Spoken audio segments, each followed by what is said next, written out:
पुणेरी पगड़ी और लोकमान्य जी का उत्तरीय, त्याचप्रमाणे सम्मान पत्र। अतिथि हैं वो शरद पवार हैं और ये बेहद गर्व की बात है। लोकमान्य तिलक पुरस्कार पीएम मोदी को दिया जा रहा है। ये सीधी तस्वीरें इस वक्त हम आपको दिखा रहे हैं। इससे पहले हमने देखा पीएम मोदी ने मंदिर में पूजा अर्चना की और अब ये पुरस्कार पीएम मोदी को दिया जा रहा है। तो पुणे के एक अवार्ड इवेंट में आपको बता दें कि यहाँ पर प्रधानमंत्री नरेंद्र मोदी को सम्मानित किया जा रहा है।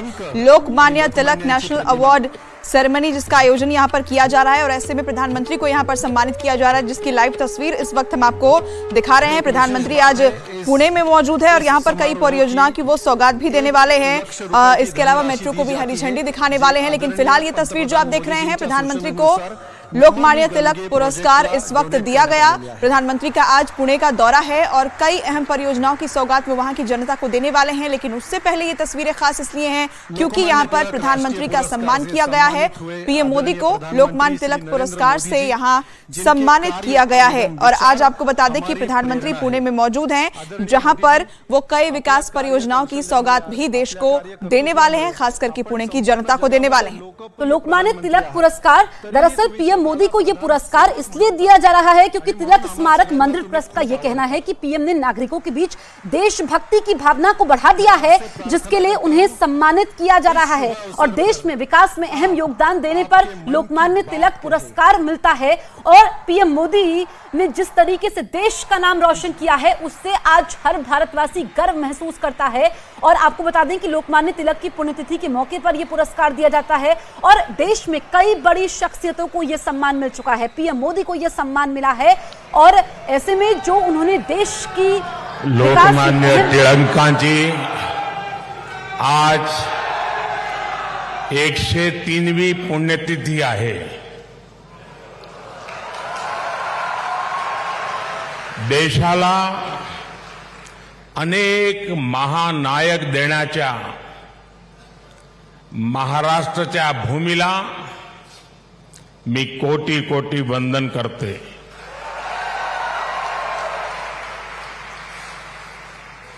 कार्यक्रम में उपस्थित आदरणीय श्री शरद पवार जी, राज्यपाल श्रीमान रमेश बैस जी, महाराष्ट्र के मुख्यमंत्री श्रीमान एकनाथ शिंदे जी, उप मुख्यमंत्री श्रीमान देवेंद्र फडणवीस जी, उप मुख्यमंत्री श्रीमान अजित पवार जी, ट्रस्ट के अध्यक्ष श्रीमान दीपक तिलक जी, पूर्व मुख्यमंत्री मेरे मित्र श्रीमान सुशील कुमार शिंदे जी, तिलक परिवार के सभी सम्मानित सदस्यगण एवं उपस्थित भाई और बहनों, आज का ये दिन मेरे लिए बहुत अहम है। मैं यहां आकर जितना उत्साहित हूं उतना ही भावुक भी हूं। आज हम सब के आदर्श और भारत के गौरव बाल गंगाधर तिलक जी की पुण्यतिथि है। साथ ही आज अन्ना भाऊ साठे जी की जन्म जयंती भी है। लोकमान्य तिलक जी तो हमारे स्वतंत्रता इतिहास के माथे के तिलक है।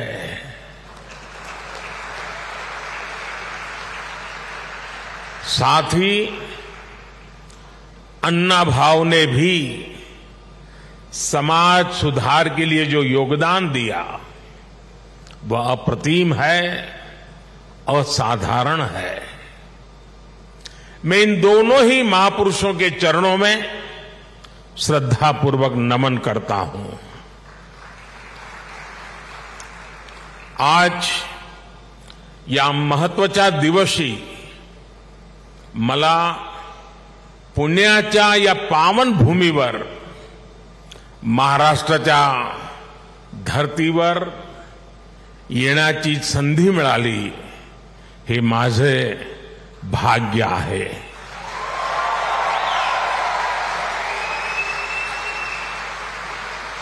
ये पुण्यभूमि छत्रपति शिवाजी महाराज की धरती है. ये चाफेकर बंधुओं की पवित्र धरती है.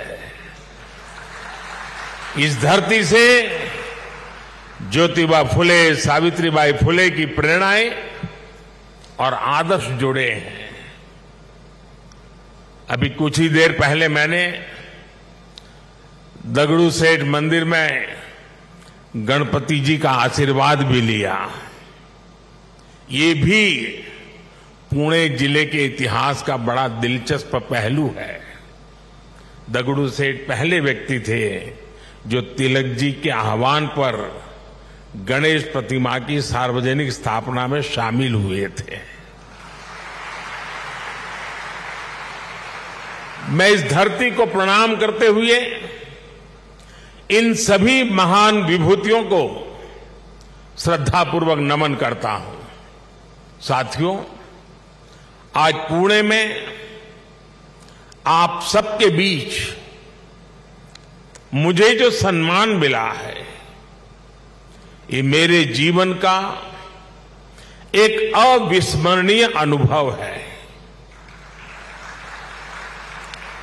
जो जगह, जो संस्था सीधे तिलक जी से जुड़ी रही हो, उसके द्वारा लोकमान्य तिलक नेशनल अवार्ड मिलना मेरे लिए सौभाग्य की बात है.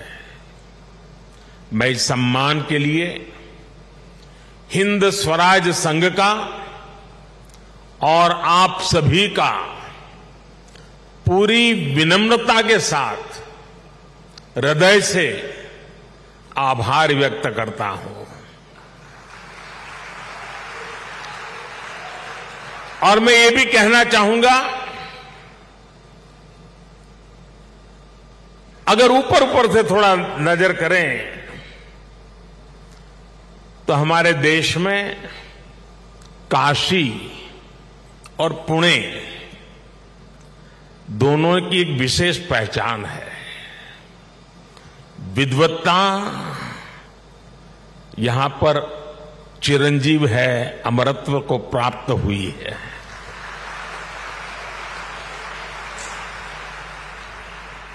और जो पुणे नगरी विद्वत्ता की दूसरी पहचान हो, उस भूमि पे सम्मानित होना जीवन का इससे बड़ा कोई गर्व और संतोष की अनुभूति देने वाली घटना नहीं हो सकती है. लेकिन साथियों, जब कोई अवार्ड मिलता है तो उसके साथ ही हमारी जिम्मेदारी भी बढ़ जाती है. आज जब उस अवार्ड से तिलक जी का नाम जुड़ा हुआ हो, तो दायित्व बोध और भी कई गुना बढ़ जाता है. मैं लोकमान्य तिलक नेशनल अवार्ड को 140 करोड़ देशवासियों के चरणों में समर्पित करता हूं.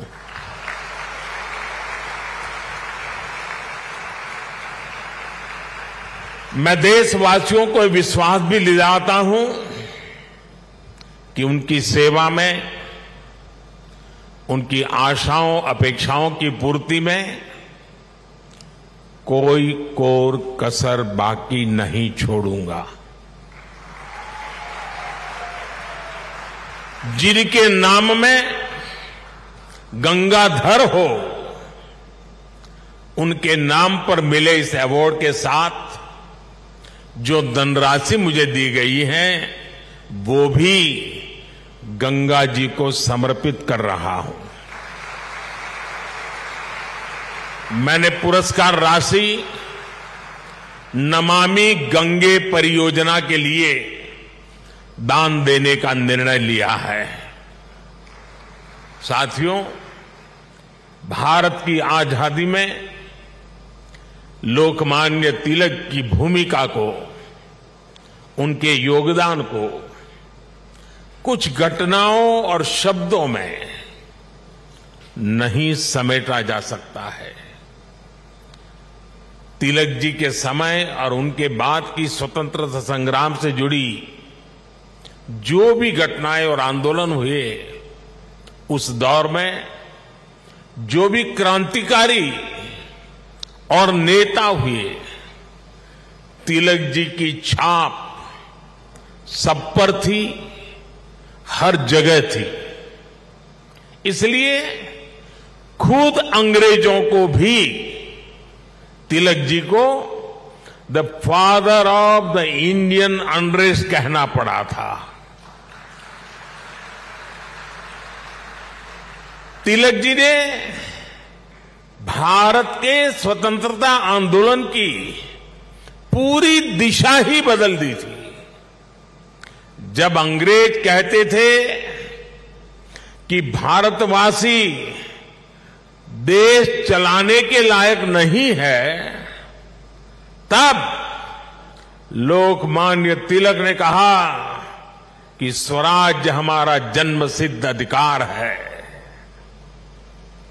अंग्रेजों ने धारणा बनाई थी कि भारत की आस्था, संस्कृति, मान्यताएं, ये सब पिछड़ेपन का प्रतीक है। लेकिन तिलक जी ने इसे भी गलत साबित किया। इसलिए भारत के जनमानस ने न केवल खुद आगे आकर तिलक जी को लोकमान्यता दी, बल्कि लोकमान्य का खिताब भी दिया। और जैसा अभी दीपक जी ने बताया, स्वयं महात्मा गांधी ने उन्हें आधुनिक भारत का निर्माता भी कहा। हम कल्पना कर सकते हैं कि तिलक जी का चिंतन कितना व्यापक रहा होगा, उनका विजन कितना दूरदर्शी रहा होगा। साथियों, एक महान नेता वो होता है जो एक बड़े लक्ष्य के लिए न केवल खुद को समर्पित करता है, बल्कि उस लक्ष्य की प्राप्ति के लिए संस्थाएं और व्यवस्थाएं भी तैयार करता है। इसके लिए हमें सबको साथ लेकर आगे बढ़ना होता है, सबके विश्वास को आगे बढ़ाना होता है। लोकमान्य तिलक के जीवन में हमें ये सारी खूबियां दिखती हैं।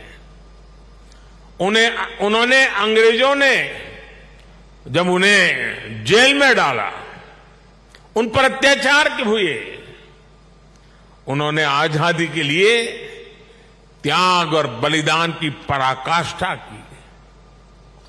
लेकिन साथ ही उन्होंने टीम स्पिरिट के, सहभाग और सहयोग के अनुकरणीय उदाहरण भी पेश किए।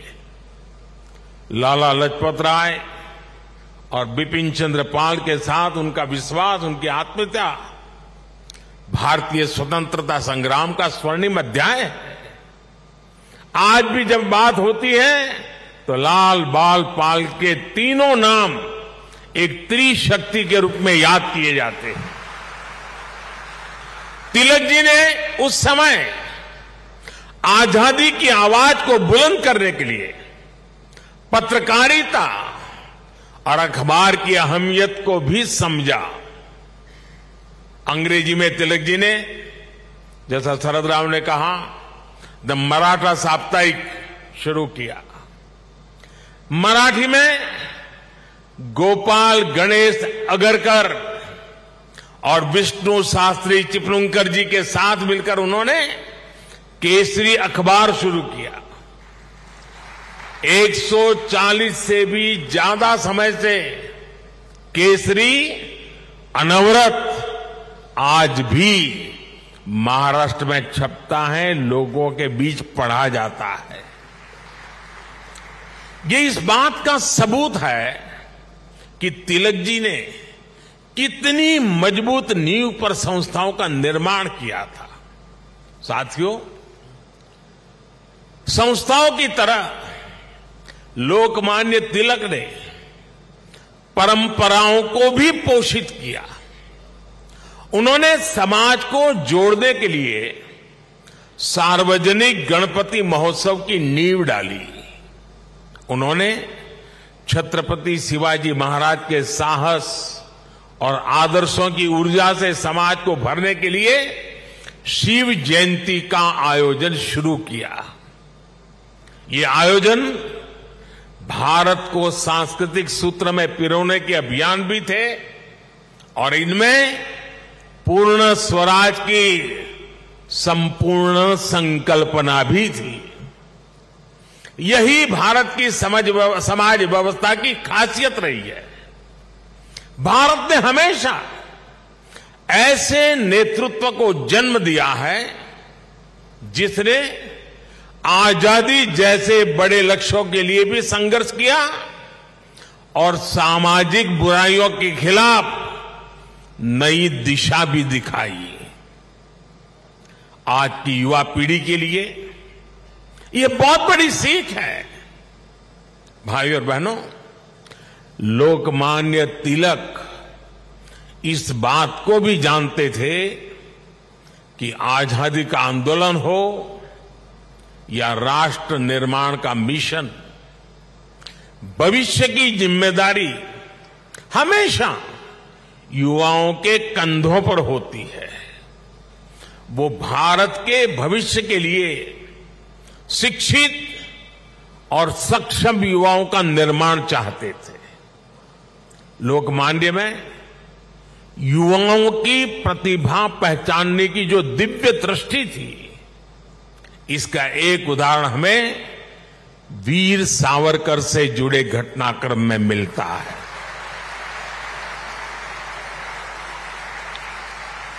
उस समय सावरकर जी युवा थे। तिलक जी ने उनकी क्षमता को पहचाना। वो चाहते थे कि सावरकर बाहर जाकर अच्छी पढ़ाई करें और वापस आकर आजादी के लिए काम करें।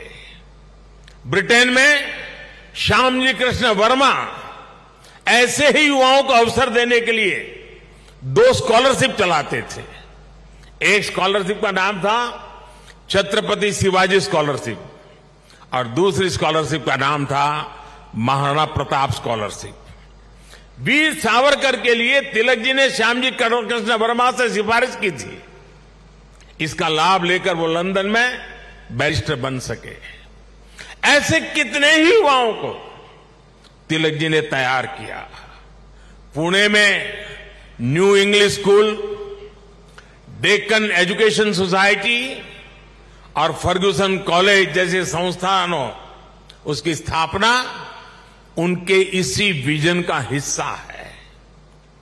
इन संस्थाओं से ऐसे कितने ही युवा निकले जिन्होंने तिलक जी के मिशन को आगे बढ़ाया, राष्ट्र निर्माण में अपनी भूमिका निभाई। व्यवस्था निर्माण से संस्था निर्माण, संस्था निर्माण से व्यक्ति निर्माण और व्यक्ति निर्माण से राष्ट्र निर्माण, ये विजन राष्ट्र के भविष्य के लिए रोड मैप की तरह होता है।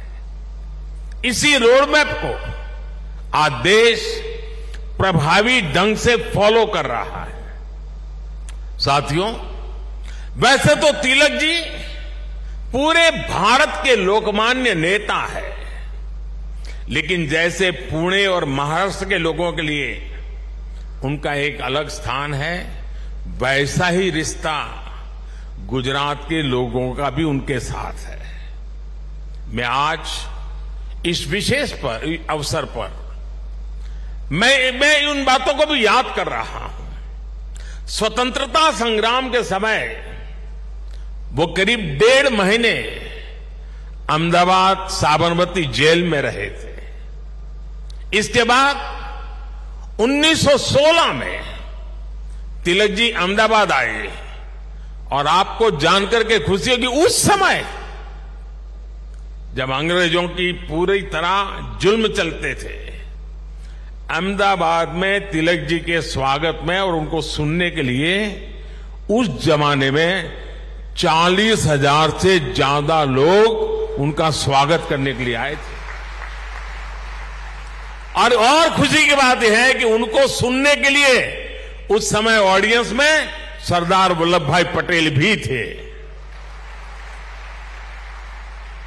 उनके भाषण ने सरदार साहब के मन में एक अलग ही छाप छोड़ी। बाद में सरदार पटेल अहमदाबाद नगर पालिका के प्रेसिडेंट बने, म्युनिसिपैलिटी के प्रेसिडेंट बने। और आप देखिए उस समय के व्यक्तित्व की सोच कैसी होती थी। उन्होंने अहमदाबाद में तिलक जी की मूर्ति लगाने का फैसला किया। और सिर्फ मूर्ति लगाने का फैसला किया नहीं, उनके निर्णय में भी सरदार साहब की लौह पुरुष की पहचान मिलती है। सरदार साहब ने जो जगह चुनी वो जगह थी विक्टोरिया गार्डन। अंग्रेजों ने रानी विक्टोरिया की हीरक जयंती मनाने के लिए अहमदाबाद में 1897 में 1897 में विक्टोरिया गार्डन का निर्माण किया था। यानी ब्रिटिश महारानी के नाम पर बने पार्क में उनकी छाती पर सरदार पटेल ने इतने बड़े क्रांतिकारी लोकमान्य तिलक की मूर्ति लगाने का फैसला कर लिया।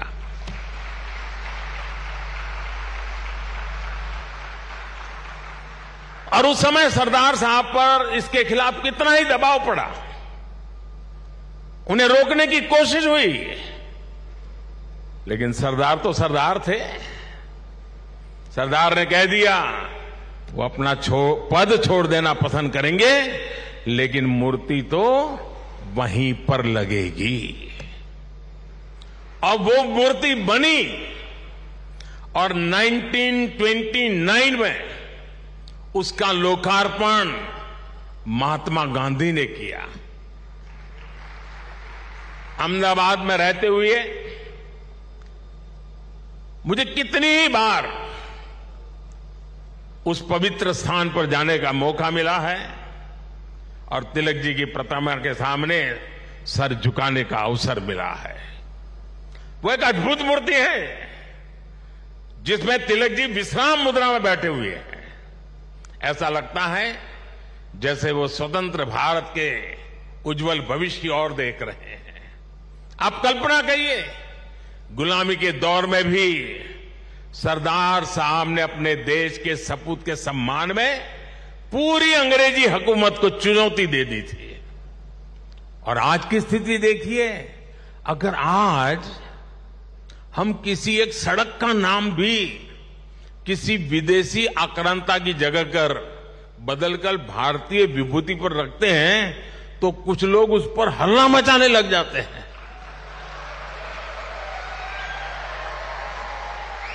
उनकी नींद खराब हो जाती है।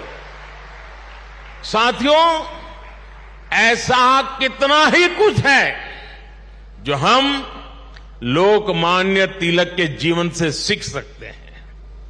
लोकमान्य तिलक गीता में निष्ठा रखने वाले व्यक्ति थे। वो गीता के कर्मयोग को जीने वाले व्यक्ति थे। अंग्रेजों ने उन्हें रोकने के लिए उन्हें भारत के दूर पूरब में मांडले की जेल में डाल दिया, लेकिन वहां भी तिलक जी ने गीता का अपना अध्ययन जारी रखा।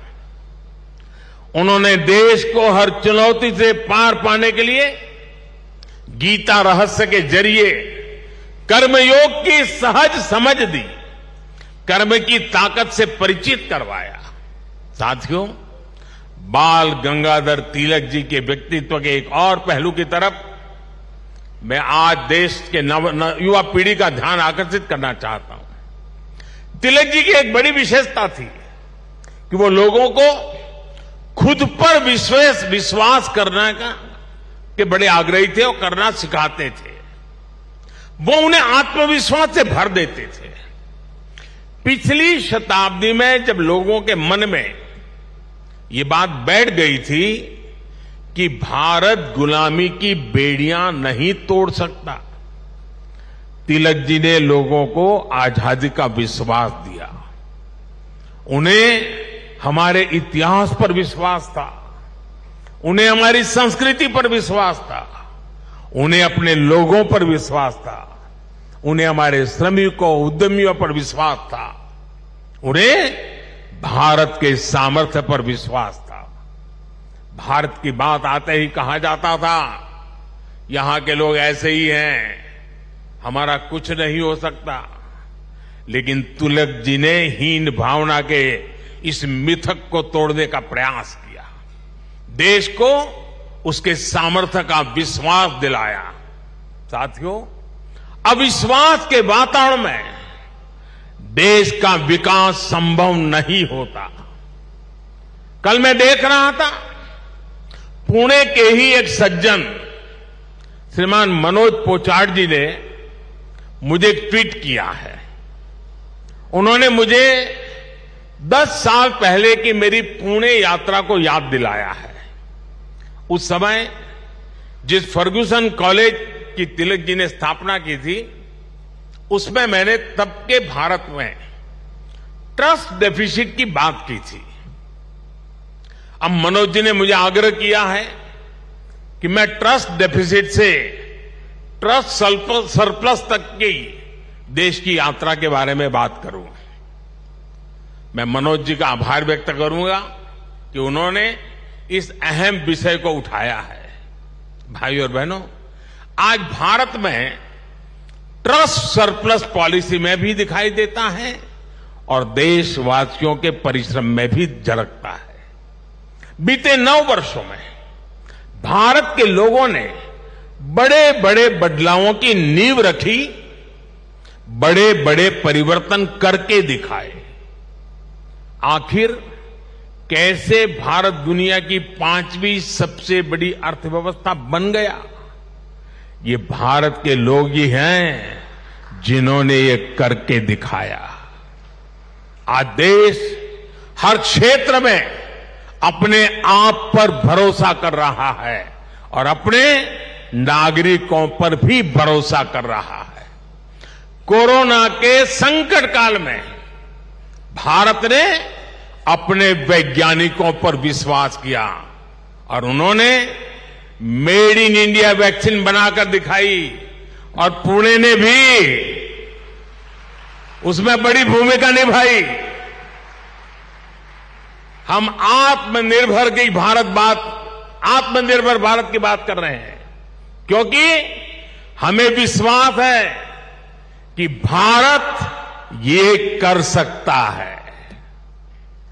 हम देश के आम आदमी को बिना गारंटी का मुद्रा लोन दे रहे हैं क्योंकि हमें उसकी ईमानदारी पर, उसकी कर्तव्य शक्ति पर विश्वास है।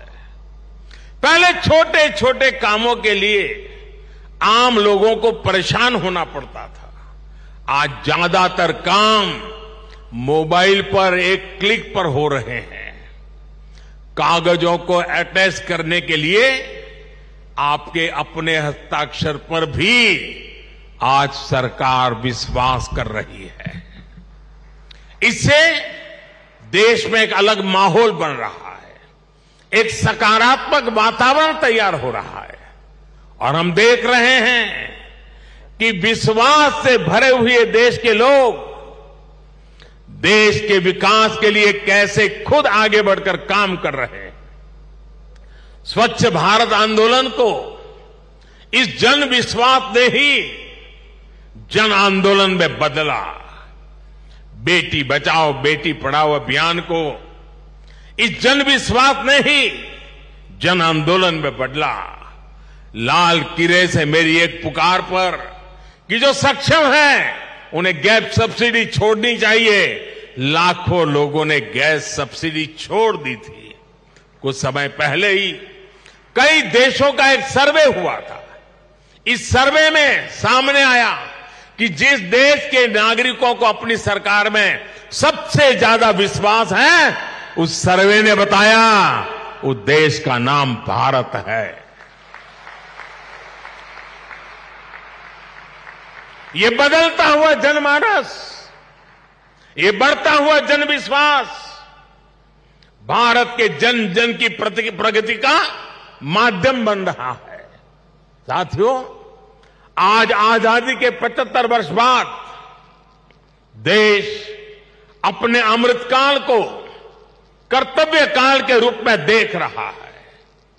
हम देशवासी अपने अपने स्तर से देश के सपनों और संकल्पों को ध्यान में रखकर काम कर रहे हैं। इसलिए आज विश्व भी भारत में भविष्य देख रहा है। हमारे प्रयास आज पूरी मानवता के लिए एक आश्वासन बन रहे हैं। मैं मानता हूं कि लोकमान्य आज जहां भी उनकी आत्मा होगी, वो हमें देख रहे हैं, हम पर अपना आशीर्वाद बरसा रहे हैं। उनके आशीर्वाद से, उनके विचारों की ताकत से हम एक सशक्त और समृद्ध भारत के अपने सपने को जरूर साकार करेंगे। मुझे विश्वास है हिंद स्वराज संघ तिलक के आदर्शों से जन जन को जोड़ने में इसी प्रकार आगे आकर के अहम भूमिका निभाता रहेगा। मैं एक बार फिर इस सम्मान के लिए आप सभी का आभार प्रकट करता हूं। इस धरती को प्रणाम करते हुए, इस विचार को आगे बढ़ाने में जुड़े हुए सबको प्रणाम करते हुए मैं मेरी वाणी को विराम देता हूं। आप सबका बहुत बहुत धन्यवाद।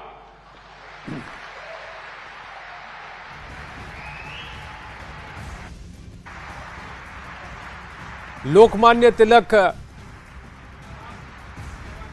की व्याख्या करते हुए, उनकी महानता का बखान करते हुए प्रधानमंत्री नरेंद्र मोदी ने उसे भारत के संप्रभुता, भारत की ग्रोथ स्टोरी के साथ जोड़ा, भारत की विकास यात्रा के साथ जोड़ा।